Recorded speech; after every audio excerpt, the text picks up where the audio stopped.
Do not reduce human life to laboratory rats. It crosses a moral boundary.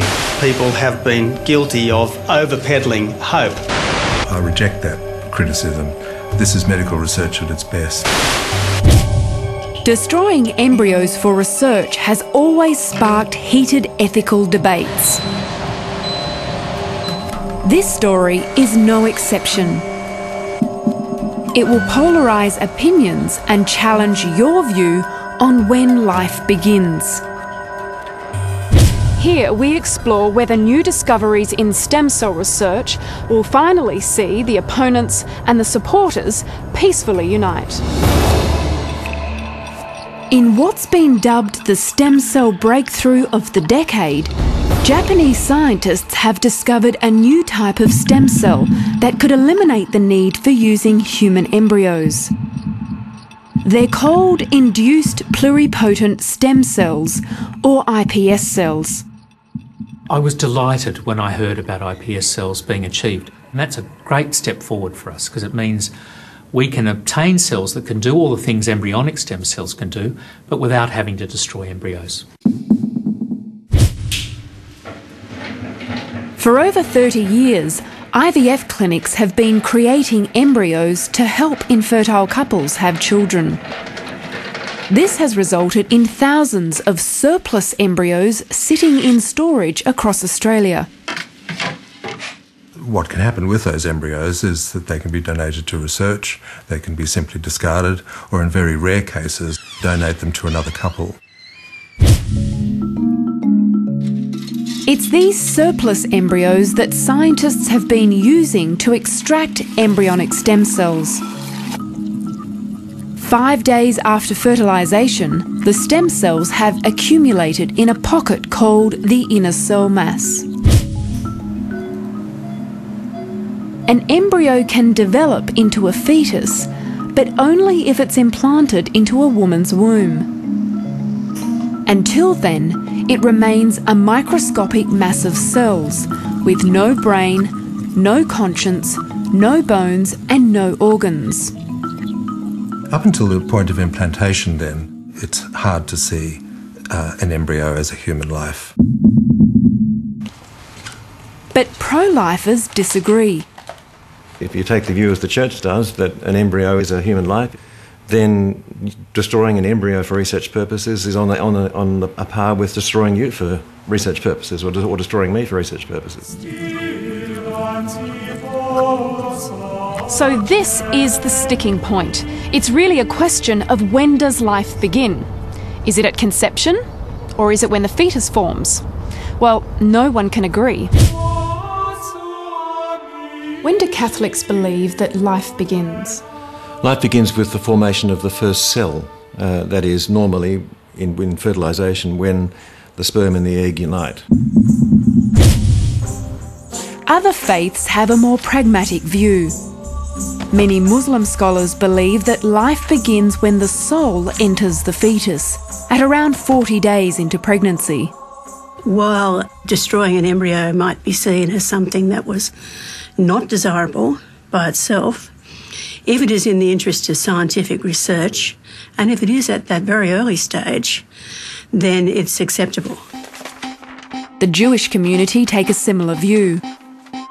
Many believe life begins after implantation, when the organs develop.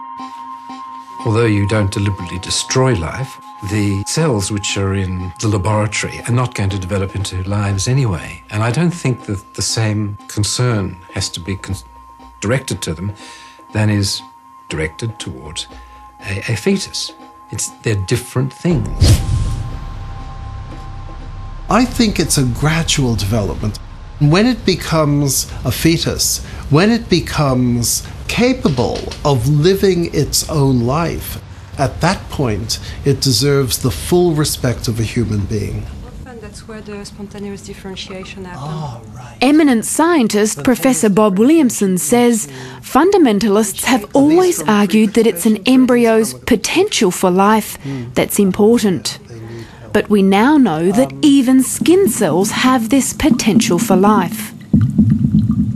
So if every cell in your body has the potential to make an embryo, then obviously potential itself cannot be used as the main ethical argument. If that were true, every time we washed our hands, we'd be killing 20,000, 40,000, 60,000 potential individuals. You can't actually argue that way. There are some scientists around who try to use the science to make moral points, and Bob Williamson does that. Claiming that a skin cell has the same capacity as an embryo is just deceitful. So it comes down to this. Do you believe that a microscopic 5-day-old embryo has the moral equivalence of a fully formed human life? Carrie Beetham doesn't. I believe that we're not meant to suffer like this, and people are meant to help wherever they can. Carrie suffers from a degenerative nerve disease called Friedreich's ataxia, or FA. It's like a grieving process, but instead of moving away from the tragedy, it's moving towards it. So my grief only gets stronger as I watch my body dying. That day when the specialist told us that Carrie had FA, that was the day everything changed. I think if I had my time back. At 33, there's still no treatment or cure. But Carrie believes science can offer her only glimmer of hope. There is definitely hope, and most of it is coming from the science that's going on with stem cell research.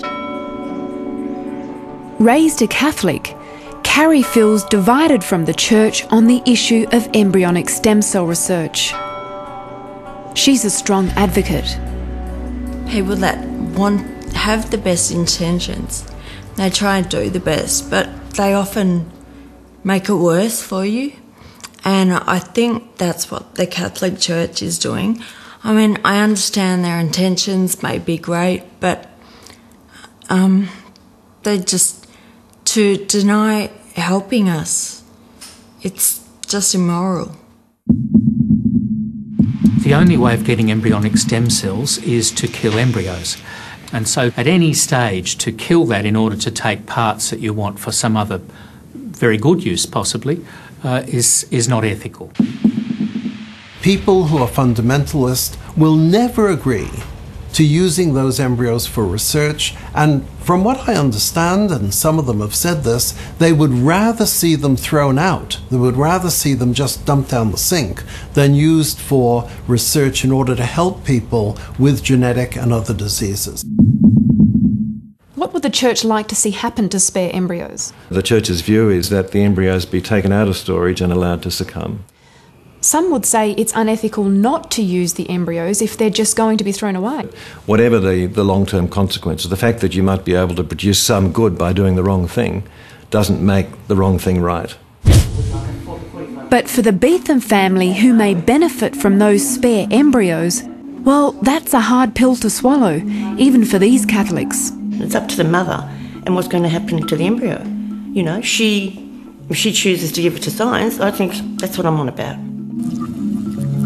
So the question remains, should embryonic stem cell research continue?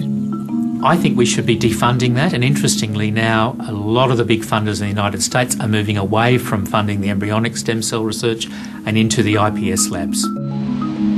But scientists warn we're still learning about IPS cells.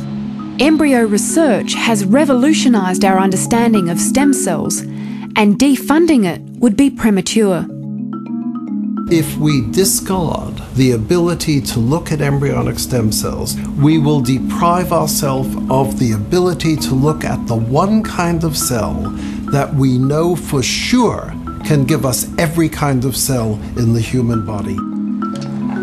If scientists are successful in developing new forms of treatment that really will help the Carrie Beethams, that really will help people with cystic fibrosis, how could one possibly argue against using this for the benefit of patients? At least for Carrie, continuing research with all types of stem cells gives her the greatest chance for a cure. When I die and when I get to heaven or wherever, I'll be asking, why didn't you send us a cure? And maybe the reply will be, well, we did.